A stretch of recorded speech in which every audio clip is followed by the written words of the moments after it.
Lorsque l'on lance Xcode pour la première fois, ça peut paraître impressionnant parce qu'il y a des boutons partout, il y a des tas de choses possibles avec cet outil, mais ne vous inquiétez pas, nous allons voir point par point ce que vous avez besoin de connaître pour le moment, et vous allez vite voir qu'il est beaucoup plus simple qu'il n'y paraît.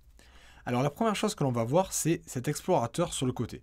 Normalement, vous avez ce volet qui s'ouvre par défaut au tout début. S'il n'est pas ouvert, vous pouvez l'ouvrir en cliquant ici. Vous voyez ce petit bouton avec la zone bleue qui est marquée. Ça permet d'afficher ou de masquer ce volet de gauche. Et d'ailleurs, on voit qu'on peut faire pareil pour le volet de droite.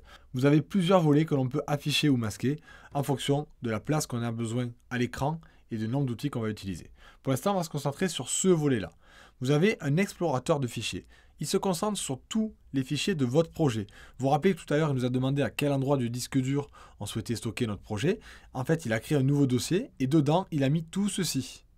Automatiquement, comme j'ai choisi le modèle Single View Application, j'ai quelques fichiers. En fonction des modèles que je vais prendre, je vais avoir plus ou moins de fichiers. Pour ce cours-là, nous allons nous concentrer uniquement sur 3 fichiers. Nous avons 3 fichiers de 3 types différents. Le premier type de fichier que nous allons voir, ça va être un storyboard, celui qui s'appelle main.storyboard.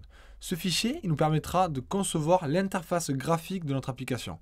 Vous allez voir, c'est extrêmement simple.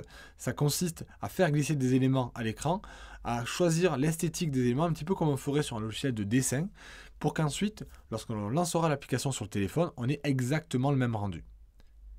Le deuxième type de fichier, ce sera celui-ci, assets.xassets. C'est un fichier dans lequel on va mettre des ressources, notamment nos images pour notre application.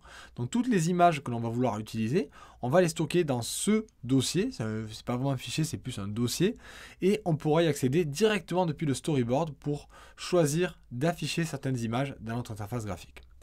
Le dernier type de fichier que l'on va voir, c'est celui-ci, un fichier .swift, viewcontroller.swift. Là, on rentre dans le code source en Swift. C'est ce qui va permettre de donner vie à vos objets graphiques. En fait, le storyboard va permettre de créer une interface statique, un genre de dessin de votre application, et ensuite, le code en Swift va prendre les différents éléments qui ont été créés par le storyboard et leur donner vie, permettre de les changer en fonction de ce que va faire l'utilisateur. Et c'est ce qui va être vraiment passionnant lorsqu'on va commencer à le faire. J'espère que vous êtes prêts. On va commencer dès la prochaine vidéo avec le storyboard.